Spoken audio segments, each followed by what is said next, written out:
guys! Welcome back! It's me again, Ayumi Des, Rishko Nikaishimasu. Kumusta kayo guys? Ang video na to guys, i-share ko lang sa inyo kung ano bang mga requirements sa pag-extend o extension ng inyong mga Japanese spouse visa or child extension dito sa Japan na lilink ko na lang dyan sa baba kung saan pwede nyo ma-download ang application form. 3 months bago ma-expired ang visa nyo, kailangan nyo na siyang ma-extend. Kailangan nyo nang pumunta sa immigration office. Ang babayaran nyo guys is 4,000 yen pag approve po yung application nyo. Pwede kayong mag-apply sa malapit na immigration branch office sa inyong lugar. Ito po yung mga requirements para dun sa applicant. Application form, tapos picture nyo dapat bago siya. Dapat hindi siya luma na picture. Size is 4x3 cm, 1 pieces, passport, at saka residence card. Ito naman guys ay requirements ng inyong husband o asawa o guarantor na Japanese dapat. Number 1, kusikitohon or family registered 1 pieces. Number 2 is residence tax certificate. Number 3 is income tax certificate. Number 4 is guarantee letter. Number 5 is residence certificate. Yan lang po guys yung kailangan nyo para sa requirements sa pag-extend ng inyong spouse visa dito sa Japan. Ito naman yung requirements for visa extension para dun sa mga biological or adopted child. Number 1 is yung application form. Number 2 is picture ng applicant. Size 4x3 cm, 1 pieces. Dapat bago din siya.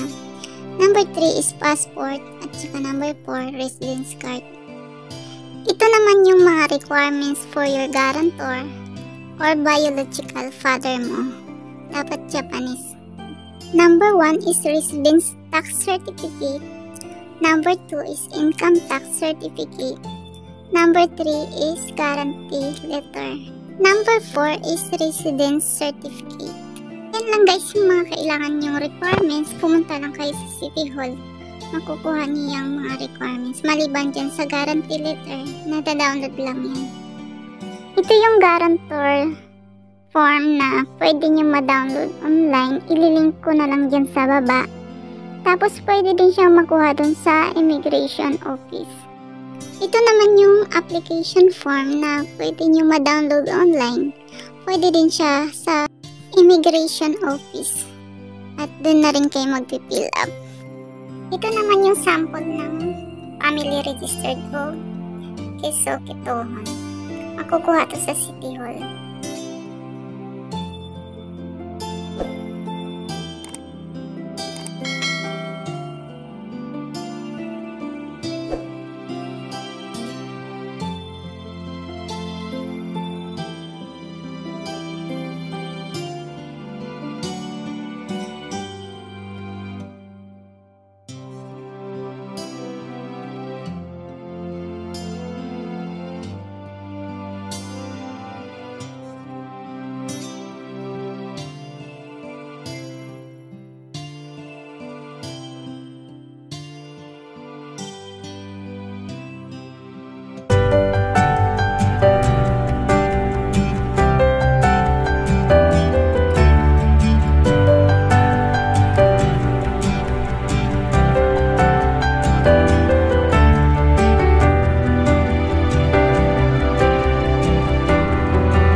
Don't forget to like and subscribe. Kung may katanungan kayo, comment down lang kayo or i-like nyo yung page ko at mag-message lang kayo dyan. Thank you so much. It's so much to skip in it.